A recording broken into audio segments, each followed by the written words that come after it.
warahmatullahi wabarakatuh. Yang terhormat dosen penguji uji kinerja PPG dalam jabatan tahun 2021 angkatan 2. Perkenalkan, nama saya Liza Fezria STHI. Saya guru SMK Negeri 1 Ngambur, Kecamatan Ngambur, Kabupaten Pesisir Barat, Provinsi Lampung. Pada kesempatan hari ini, Senin tanggal 29 November 2021, saya akan melakukan kegiatan praktik pembelajaran untuk memenuhi ujian kinerja PPG dalam jabatan tahun 2021 gelombang 2 dengan mengambil tema bab kodo dan kodar dengan subbab hikmah beriman kepada kodo dan kodar. Untuk lebih jelasnya, berikut adalah video praktik pembelajaran yang telah saya laksanakan. Mohon masukan dan saran agar kedepannya kegiatan pembelajaran saya bisa lebih baik. Terima kasih atas perhatiannya. Wassalamualaikum warahmatullahi wabarakatuh.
Kenapa ini? Sakit. Ya, Rizky. Tanpa tangan. Ya, sini tanpa tangan. Oke, karena kalian ya menghubung kondisi kita atau keadaan kita sekarang masih dalam pandemi. Jadi, tolong jaga kesehatan supaya kita masih bisa melaksanakan tugas kegiatan kita yang tidak ada mengajar, apalagi kalian sudah kelas 3, sebentar lagi akan menghadapi ujian ya. Jadi tolong kesehatannya dijaga. Baik anak-anak sekalian, minggu kemarin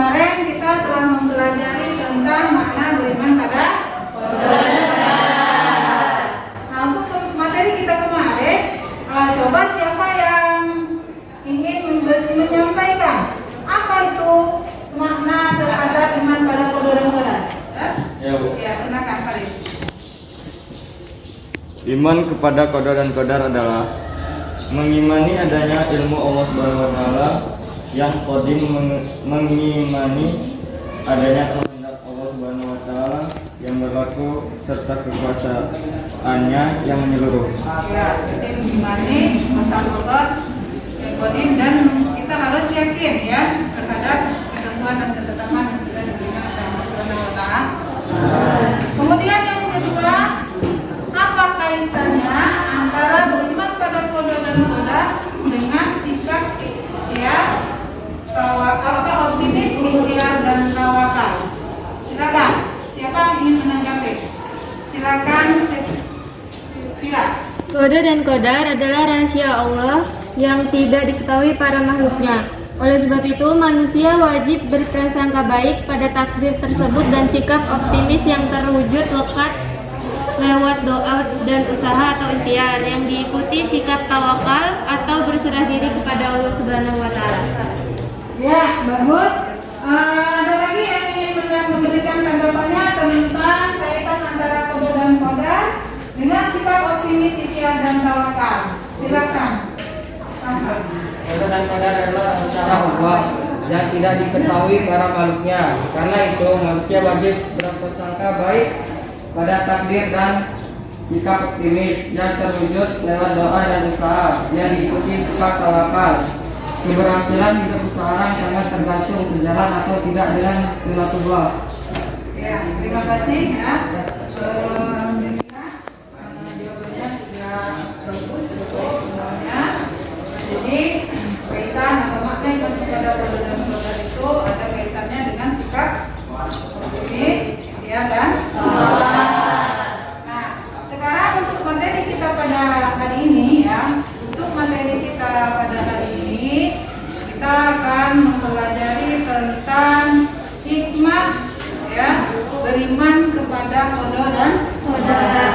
Baik, sebelum kita masuk ke materi kita pada hari ini, Ibu akan menyampaikan tentang tujuan pembelajaran kita pada hari ini, yaitu diharapkan siswa bisa menunjukkan nilai-nilai keimanan kepada qada dan qadar, kemudian bisa menunjukkan sikap optimis, berikhtiar dan bertawakal itu sebagai cerminan dari kesadaran beriman pada qada dan qadar. Kemudian diharapkan juga setelah kalian membaca Quran surat An-Nahl ayat 61, itu harapannya kalian bisa dengan fasih ya menggunakan atau membacanya menggunakan ilmu tajwid.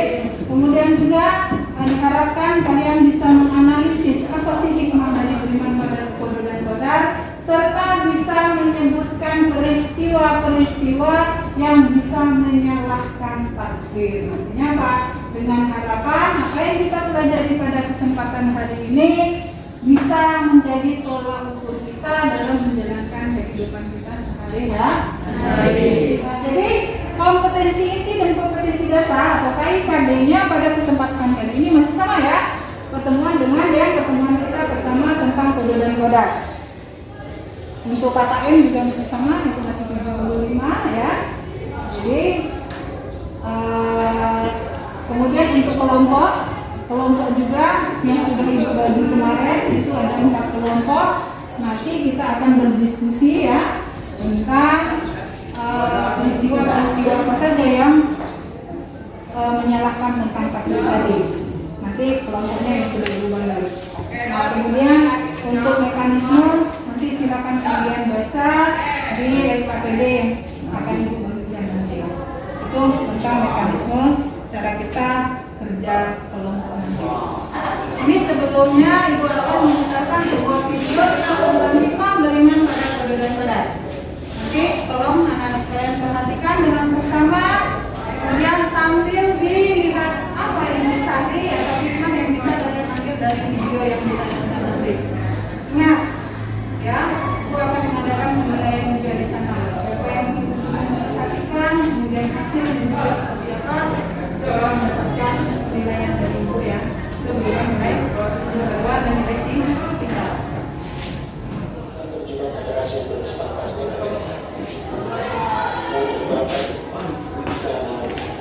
Yang siap diri hati dan teman-teman sosial yang sudah berada di Kapan engkau pertemukan aku dengan jodohku? Doaku di setiap kali hati mulai baper dan ingin menikah, yang membuat aku tambah galau lagi. Beberapa kali permintaan ta'aruf itu selalu datang padaku, dan aku termasuk akhwat yang sangat menjaga diriku. Jadi jika bukan ustazah atau orang-orang yang berkompeten dalam hal itu yang menawarkan ta'aruf atau mengatur padaku, maka sudah pasti aku menolaknya. Bagiku, pernikahan adalah perkara ibadah, jadi aku harus selektif dan memilihnya. Dan kepada para guru-guruku aku percayakan segalanya, karena mereka tidak hanya guru bagiku, tapi juga sudah kuanggap orang tua kedua. Jadi tidak mungkin mereka akan mencari calon laki sembarang untuk putrinya. Baik ya, itu tadi video beriman hikmah beriman pada kedua dan kadar ya, sudah kalian lihat, sudah kalian cermati, ditonton. Silakan siapa yang ingin menanggapi tentang tayangan video yang sudah diputar. Bisa, silakan. Percaya kepada takdir Allah. Jika kita selalu berusaha dan berjuang istiqomah, menjaga diri, menjaga hati, insya Allah kita akan diberi pasangan hidup terbaik dengan kualitas yang terseleksi pula oleh Allah. Karena pilihan Allah itu jauh lebih baik daripada pilihan manusia. Seperti pepatah mengatakan bahwa jodoh adalah cerminan dari diri kita sendiri. Maka bentuklah diri kalian menjadi lebih berkualitas agar pasangan-pasangan kalian juga berkualitas. Sesungguhnya takdir Allah itu nyata.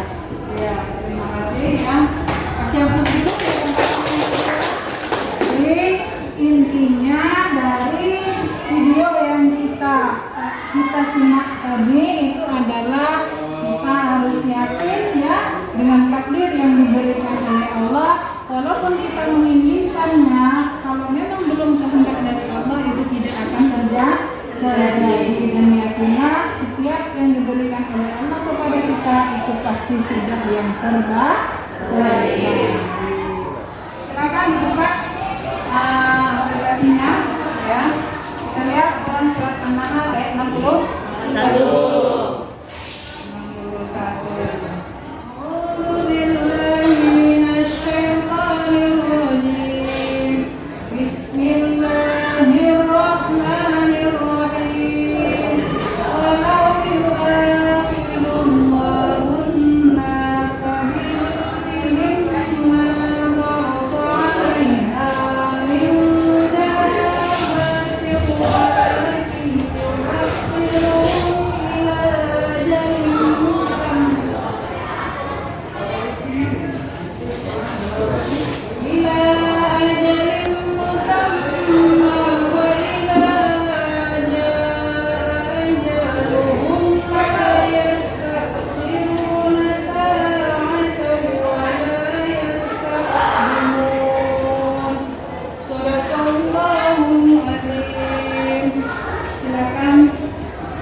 Bismillahirrahmanirrahim.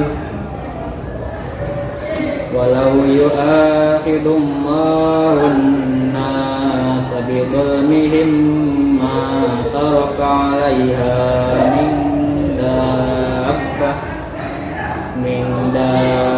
dabbatin walakin yu'akhiruhum ila ajalin musamma fa idza jaa ajaluhum la yastakhiruna sa'atan wa la yastaqdimun. Sadaqallahul azim. Baik ya, alhamdulillah dalam membaca semuanya perlahan-lahan dan berikutnya sudah mulai bagus. Dan baik, coba kalian lihat di depan di layar teks itu ada hikmah beriman pada qadar dan qadar ya. Hikmah beriman pada qadar dan qadar yang pertama itu adalah melatih diri untuk banyak bersyukur dan bersabar.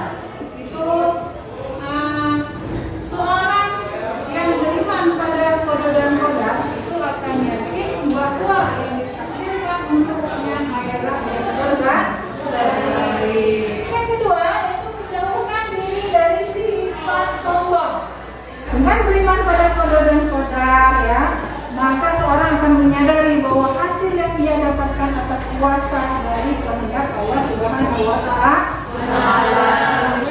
Nah, untuk yang ketiga yaitu menjauhkan diri dari putus asa dan bekerja keras.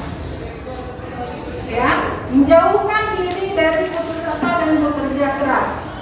Seorang yang beriman pada qada dan qadar, dia akan yakin bahwa semua yang terjadi pada dirinya adalah yang terbaik untuk dirinya, sehingga apabila ia mengalami kegagalan maka ia tidak putus asa dan terus berusaha untuk mencapai tujuannya.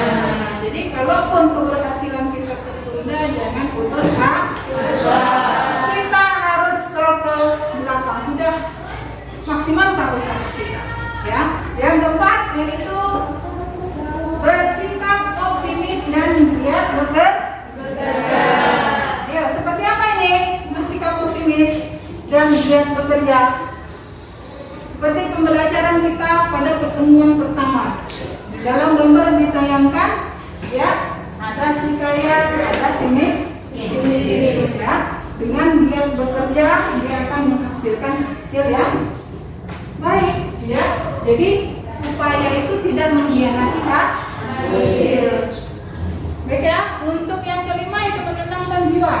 Siapa yang bisa memberikan pengertiannya apa itu menenangkan jiwa dalam beriman pada qada dan qadar? Ya, silakan Tisila. Orang yang beriman kepada qada dan qadar senantiasa tenang hidupnya, sebab dia selalu senang atas apa yang ditentukan Allah Subhanahu wa Ta'ala kepadanya. Jika beruntung atau berhasil, ia bersyukur. Ya, jadi tenang di sini dia tidak mengangan-angan lagi saya mau apa saja, dia yakin pasrahkan kepada Allah, dia hanya fokus berusaha. Dan yang selanjutnya yaitu semua yang terjadi sudah merupakan kehendak Allah Subhanahu wa Ta'ala. Semuanya sudah kehendak Allah Subhanahu wa Ta'ala. Ya, dengan kita beriman pada qada dan qadar juga kita bisa meyakini ya, kita ketika kena musibah kita harus yakin bahwa semua itu sudah kehendak Allah. Kita harus menjalankannya dan kita harus menerima dengan apa enggak. Yang selanjutnya belajar ikhlas. Apapun kehendak yang diberikan kita harus ikhlas. Harus sepenuh hati.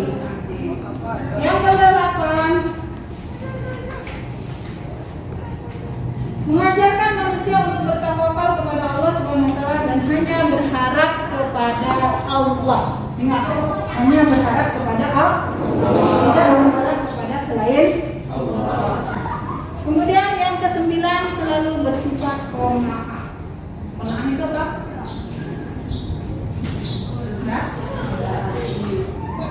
Ya, tidak sombong kan itu. Yang selanjutnya yaitu tidak lupa diri pada saat mendapat kesenangan.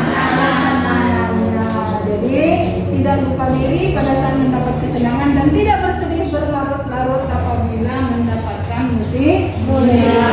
Jadi itu ke-10 hikmah beriman pada qada dan qadar.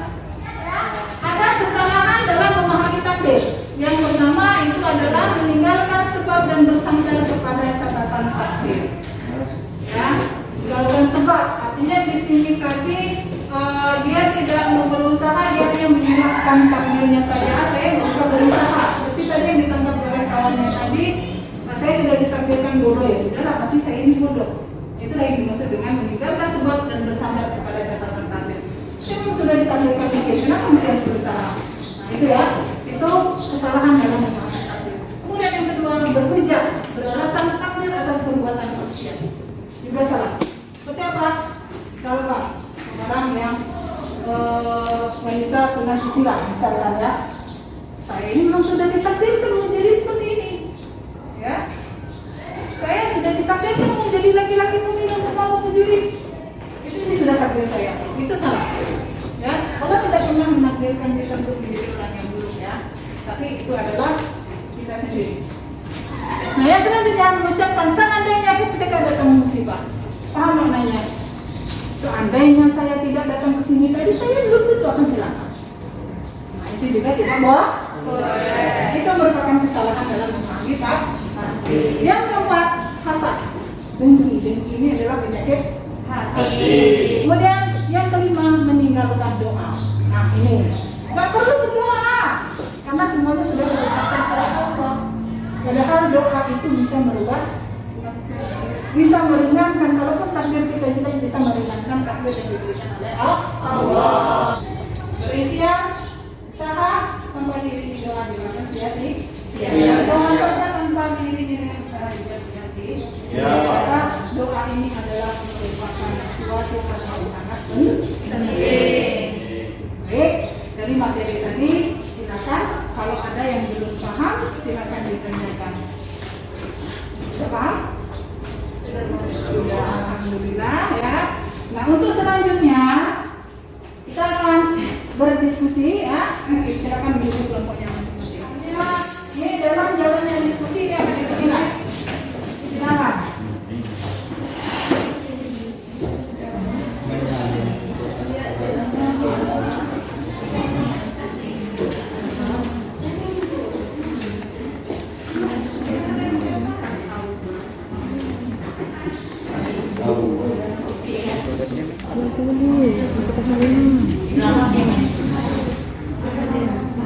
Delapan.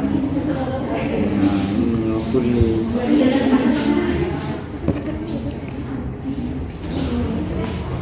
Sampai ke gimana? Sudah selesai? Baik ya, untuk persentase Ibu minta kepada kelompok 2 untuk maju untuk mempresentasikan tugas dari kelompoknya. Silakan ke kelompok 2 yang mewakili salah satu untuk mempresentasikan.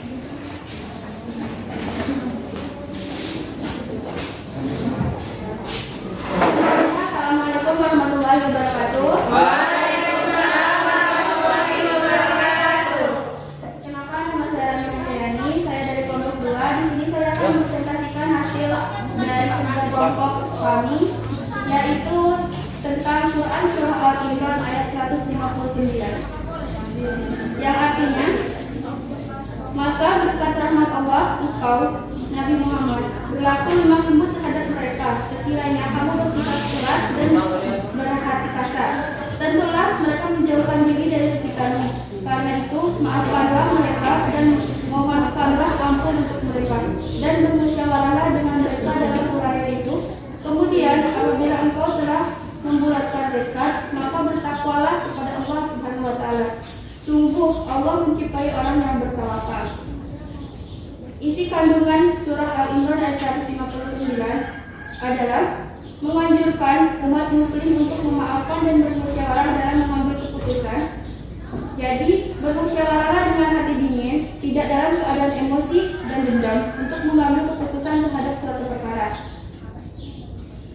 Kesalahan dalam memahami takdir yang Allah berikan antara lain meninggalkan sebab dan bersandar kepada catatan takdir, berhujjah atau beralasan takdir atas perbuatan maksiat, mengucapkan seandainya ketika datang musibah, hasad atau dengki, meninggalkan doa. Sekian presentasi dari kelompok kami. Mohon maaf bila banyak kurang atau kesalahan. Saya akhiri. Wassalamualaikum warahmatullahi wabarakatuh.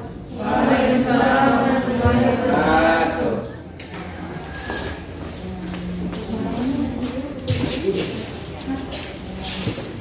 Silakan kepada kelompok 2 untuk kelompok 1 untuk menanggapi hasil dari presentasi kelompok 2 tadi.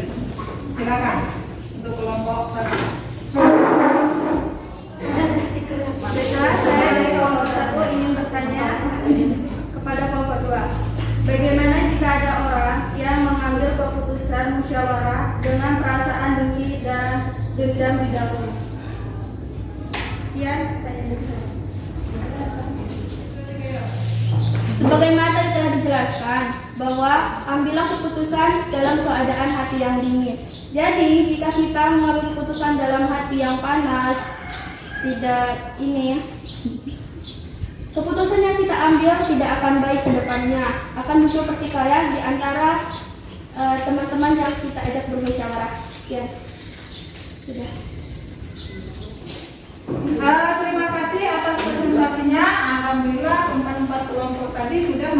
presentasikan hasil diskusinya masing-masing dan alhamdulillah dalam presentasinya tadi sudah cukup bagus ya. Namun Ibu minta pada perwakilan silakan mengumpulkan kertas hasil diskusinya. Silakan salah satu mengumpulkan ke depan.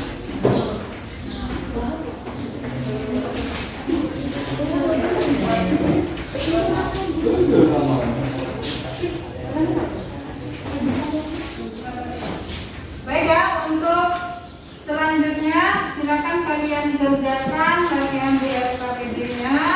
Itu ada soalnya, silakan dikerjakan.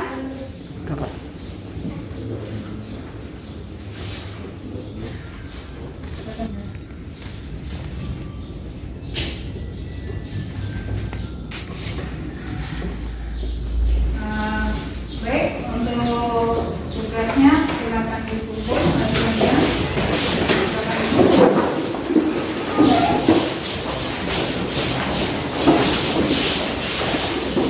Alhamdulillah latihannya tadi sudah dikoreksi dan hasilnya alhamdulillah 85% sudah mencapai tujuannya, artinya nilainya sudah mencapai KKM. Yuk kita simpulkan sama-sama apa yang bisa kita ambil dari hikmah beriman pada kodol dan koda. Itu silakan siapa yang bisa menyimpulkan kegiatan atau materi kita pada hari ini. Silakan. Kesimpulan dari hikmah beriman kepada kodol dan koda adalah mendorong kita pada sikap yang seimbang antara optimisme dan tawakal. Karena dua hal ini akan berjalan dengan baik dan seimbang jika kita percaya dengan adanya kodol dan koda Allah Subhanahu wa Ta'ala, serta melatih diri kita untuk lebih bersyukur dan bersabar kepada Allah Subhanahu wa Ta'ala. Ada lagi yang bisa menyimpulkan? Ya, silakan.